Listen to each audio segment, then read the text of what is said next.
Ego तो मुझे लगता है कि इंडिया की तरफ से तो कभी दिखाया ही नहीं गया, ना तो रखा गया। ये तो ट्रम्प साहब हैं कि बढ़कर हर दिन एक नया ईगो लेकर के सामने आ जाते हैं और अलग अलग यहाँ पे दलीलें देते हैं, जिन दलीलों को खुद वो एक्सेप्ट, मतलब लॉजिकली एक्सेप्ट नहीं कर पाते हैं।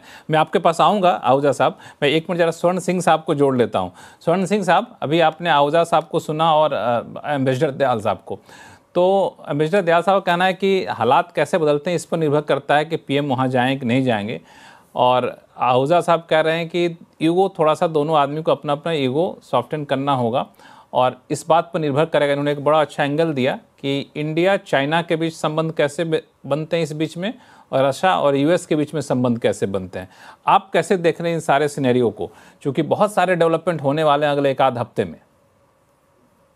बिल्कुल लक्ष्मण जी, देखिए अमेरिका के साथ भारत की हिस्सेदारी छोड़ने का विकल्प भारत के पास नहीं है और कुछ हद तक शायद अमेरिका के पास भी ऐसा विकल्प नहीं है। पहली बात ये। दूसरी बात कि भारत की चीन के साथ दोस्ती नहीं बनने जा रही, तालमेल बेहतर हो सकता है। खासकर ये है कि दोस्ती नहीं हो अभी सकती, फिलहाल दोस्ती नहीं हो सकती, तालमेल बेहतर हो सकता है। और मैं कह रहा हूं कि क्योंकि लगातार अमेरिका के साथ तनाव बना हुआ है और जैसे हम सब ने बात की कि उसमें राष्ट्रपति ट्रंप की ईगो आड़े आती है, उनका अहंकार है कि वो दुनिया की सबसे बड़ी ताकत है। मुझे नहीं लगता कि भारत के प्रधानमंत्री में इस तरह का रवैया है। आपको याद होगा जब वो मुख्यमंत्री थे गुजरात के, तो बहुत सी अटकलें खबरों में लगाई जाती थी कि उनको अमेरिका जाने से अमेरिका ने इनकार किया है, डिसअलाउ किया वगैरह वगैरह, पर प्रधानमंत्री बनते ही उन्होंने इस बात को तूल नहीं दिया और वहां गए और बहुत सक्सेसफुल उन्होंने एक तरह से पब्लिक शो किए, इंडियन कम्युनिटी को एड्रेस किया। तो इस वक्त देश का हित, मुझे लगता है राष्ट्र हित की बात ज्यादा जरूरी है। तो ये लगातार जो तनाव बना हुआ है उसके चलते राष्ट्रपति ट्रंप, अब देखिए एशिया में साउथ कोरिया आने वाले हैं, उसके बाद चीन जाने की भी उनकी बातचीत हो रही है। तो भारत में यहाँ क्वाड शिखर सम्मेलन होना है, वहां उनके आने की बात नहीं हो रही और अब तो व्यापार पर भी बात बंद हो गई है। तो ये तनाव जो है और भी बढ़ जाए और उसको सुलझाना और मुश्किल हो, तो मुझे लगता है कि वो जाएंगे ना या नहीं जाएंगे, प्रधानमंत्री मोदी खुद तय करेंगे। पर हम बात कर रहे हैं कि उनको जाना चाहिए, क्योंकि अभी सीधी जो भारत के प्रधानमंत्री की बात राष्ट्रपति शी जिनपिंग से होने वाली है, उसके बाद राष्ट्रपति पुतिन भारत आने वाले हैं अक्टूबर में। इससे मुझे लगता है जो आपस में तालमेल अमेरिका के साथ है वो और ज्यादा बिगड़ सकता है। इसलिए ये संयुक्त राष्ट्र की आम सभा की जो सभा है, उसका सम्मेलन है, उसमें भारत के नेता जाते हैं। राष्ट्रपति ट्रंप हो सकता है वो खुद वहां हो या वॉशिंगटन जाने की बात हो। तो मुझे लगता है कि हम ये बात कर रहे हैं कि क्या भारत के प्रधानमंत्री को जाना चाहिए, तो उनको बिल्कुल जाना चाहिए और उनको बिल्कुल जाना चाहिए। नहीं, कोशिश करनी चाहिए कि यदि इस तरह से सीधी राष्ट्रपति ट्रंप से बातचीत हो, उनको आदान प्रदान क्या करना है, डील क्या बनानी है, उनको किस तरह से क्या चाहिए, वो क्या भारत दे सकता है। तो हिस्सेदारी जो हमारी इतनी बड़ी हिस्सेदारी इसके लिए पहल किसको करनी चाहिए? अगर मान लिया जाए सीधे राष्ट्रपति ट्रंप से मुलाकात हो, बातचीत हो, ये पहल आपको लगता है कि जिस लेवल पे बातचीत का लेवल जहाँ तक पहुँचा दिया राष्ट्रपति ट्रंप ने, उसके बाद अब जिम्मेदारी ट्रंप की ही बनती है कि कोई एक संकेत तो दें कि ठीक है बैठ के बातचीत करेंगे तो हम लोग कुछ हल निकाल सकते हैं? मुझे लगता है कि राष्ट्र हित को आगे ले जाने के लिए ये ईगो बीच में नहीं आनी चाहिए। यदि भारत को शुरुआत करनी पड़ती है तो कोई उसमें मुश्किल नहीं होनी चाहिए। और कई बार ऐसे होता है बातचीत ऐसे होती है कि किसने शुरुआत की ये कभी तय भी नहीं हो पाता है। बिल्कुल आपने सही कहा। नरेश टिक्कू सिंह ने शुरुआती जवाब में कहा भी था कि डिप्लोमेसी के लेवल पे हम लोगों को बहुत ही सतर्क रहना पड़ेगा। प्रोफेसर स्वर्ण सिंह साहब, थोड़ा सा एक मुद्दे को अलग लेके जाते हैं कि ट्रंप ने जिस तरीके से पाकिस्तान को अपनाया है और खुल करके अपनाया, मतलब आप कल का साझा बयान देखें तो जिस तरीके के वहाँ के संगठनों को, बलूच आर्मी को आतंकी संगठन कह देना और बाकी कई सारी चीज़ें की गई जो बिल्कुल भारत को नागवार गुजरने वाली बातें थी। तो क्या ये माना जाए कि अब रिश्ते बिल्कुल बदल गए हैं इस पूरे जियो पॉलिटिकल रीजन में? अमेरिका का एक पक्का दोस्त अब, या फिर कहें कि पाकिस्तान बिल्कुल अमेरिका के गोद में जाकर बैठ गया है, तो भारत को यहाँ पे रणनीति क्या अपनानी चाहिए? चीन है, रशिया है, वहाँ के साथ भी भारत की बातचीत होनी है अगले हफ्ते।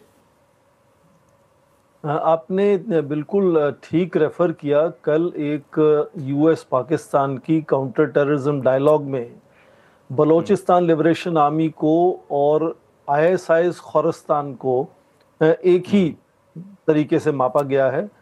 तहरीके तालिबान पाकिस्तान को भी उसमें रखा गया है और ये कहा गया है कि अंतर्राष्ट्रीय संगठनों में, अंतर्राष्ट्रीय मंचों में पाकिस्तान और अमेरिका मिलकर कोशिश करेंगे कि आतंक से किस तरह से लड़ा जाएगा। आप देखिए क्या भाषा है ये।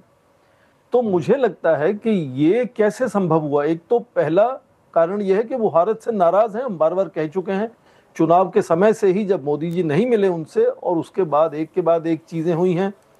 दूसरी बात आप देखें, जो ट्रंप साहब को चाहिए वो पाकिस्तान परोस रहा है। वो उनको नोबेल पीस प्राइज दिलाना चाहते हैं, वो अपने देश के भंडार उनके लिए खोलना चाहते हैं।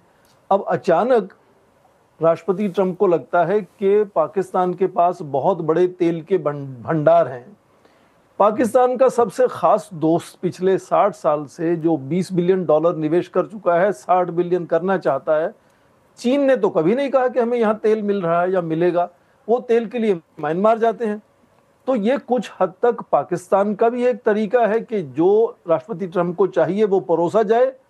और दूसरी बात कि राष्ट्रपति ट्रंप पाकिस्तान को एक तरह से मुखौटा की तरह से इस्तेमाल कर रहे हैं कि ठीक है, जनरल आसिम मुनीर जो भी आक्रामक भाषा, या मैं तो उसे पेडेस्टेरियन लैंग्वेज की बात करता हूं, वो तो जनरल के लेवल का लैंग्वेज है नहीं जिस तरह की बात करते हैं। और आज शहबाज शरीफ भी ऐसी भाषा की बात कर रहे हैं कि आप कान पकड़ते नजर आएंगे। ये क्या भाषा है। पर ट्रंप साहब को लगता है कि ये उनके हित में है कि इंडिया पे लगातार भारत पे दबाव बनाया जा सके। इसीलिए मैं कह रहा हूं, इससे पहले कि उनका जो ईगो है वो बातों को और जटिल कर दे और उनको सुलझाना मुश्किल हो जाए, भारत के प्रधानमंत्री यदि वहां जाते हैं तो हो सकता है लेन देन, आदान प्रदान, समझ जो आपस में बायलैटरल लेवल पे क्लोज डोर में होगी, हो सकती है। उसमें एक बात मैं जरूर जोड़ना चाहूंगा। हमारे एक पैनलिस्ट ने कहा कि भारत के प्रधानमंत्री के साथ शायद बदतमीजी हो सकती है, जिस तरह से राष्ट्रपति जेलेंस्की के साथ हुई। हालांकि यूक्रेन महान देश है, भारत भी महान देश है, पर आप देखें कि राष्ट्रपति ट्रंप को, जिसको हम मेथड इन मैडनेस कहते हैं, वो आपको नजर आती है। 2 बार फोन किया उन्होंने राष्ट्रपति शी जिनपिंग को बुलाने के लिए कि आप मेरी इनॉग्रेशन में आए 20 जनवरी को, वो तो नहीं गए। उसके बाद उन्होंने कोई बदतमीजी नहीं की उनके साथ। अलग अलग राष्ट्र के नेता वहां जाते हैं, आज तक एक भी उदाहरण नहीं है जब सीधा भारत के प्रधानमंत्री का नाम लेकर कुछ उन्होंने नकारात्मक टिप्पणी करी हो। हमेशा उनको ये पता है बदतमीजी किसके साथ करनी। तो यही मैं कह रहा हूं कि ये सोच के कि वहां बदतमीजी हो सकती, मुझे नहीं लगता वो कारण होना चाहिए। भारत के प्रधानमंत्री को जाना चाहिए। व्यवहारिक तौर पर क्या तालमेल बन सकता है, कैसे बन सकता है, दोनों देशों को एक दूसरे की जरूरत है। मैं तो यहां तक कहूंगा कि भारत के रिश्ते चीन से जब और सुधरने की संभावना बढ़ती है, वो कभी कभी इसलिए भी बढ़ती है कि चीन को लगता है कि भारत अमेरिका के बहुत पास जाता जा रहा है, उसका नकारात्मक असर हो सकता है चीन पर, इसलिए वो अपनी और लुभावना भी चाहता है कभी कभी वो। तो भारत लगातार रूस से भी तालमेल बनाएगा, चीन से भी बनाएगा, अमेरिका के साथ भी बनाएगा।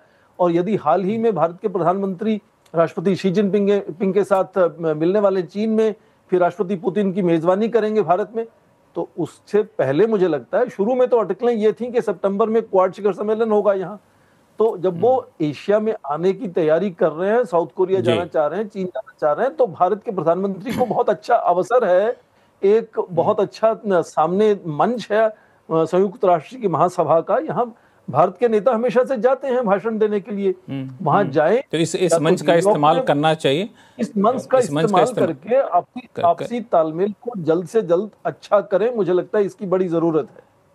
हाँ, हालांकि इस बीच 2 जो डेवलपमेंट हो रहे हैं ये सितंबर में, जब प्रोफेसर स्वर्ण सिंह साहब, आप कैसे देख रहे हैं इस पुतिन और ट्रंप की मुलाकात में भारत के इंटरेस्ट को? लक्ष्मण जी, आपको याद होगा 2018 में पिछला पहला शिखर सम्मेलन हुआ था राष्ट्रपति ट्रंप का और राष्ट्रपति पुतिन का। यहाँ पर राष्ट्रपति ट्रंप ने पुतिन साहब को क्लीन चिट दिया था कि उनका कोई दखलंदाजी नहीं रहा 2016 के राष्ट्रपति के चुनावों में, जबकि अमेरिका की सभी खुफिया एजेंसीज कह रही थी कि उनका दखलंदाजी रही थी। तो आप ध्यान रखें, यदि इस तरह का इतिहास में उदाहरण है तो हो सकता है कि राष्ट्रपति पुतिन एक टेम्पररी सीज फायर का ऑफर करके उनसे ये कहलवा लें कि जो स्थिति है क्राइमिया और यथास्थिति बनी रहेगी और आगे बातचीत करेंगे, तो मुझे लगता है कि इस तरह का कुछ ना कुछ वहां से आप संकेत देख सकते हैं। और उसके चलते फिर जो इनका जो समर्थन है राष्ट्रपति जेलेंस्की को, वो कम हो सकता है, खत्म हो सकता है, जिसके नतीजे आप खुद समझ सकते हैं। तो ये नहीं कि कुछ नहीं निकलेगा, पर कुछ थोड़ा पहला कदम इसमें निकल सकता है, मुझे पहला लगता है कदम निकल गया। हाँ, अगर ये बातचीत हो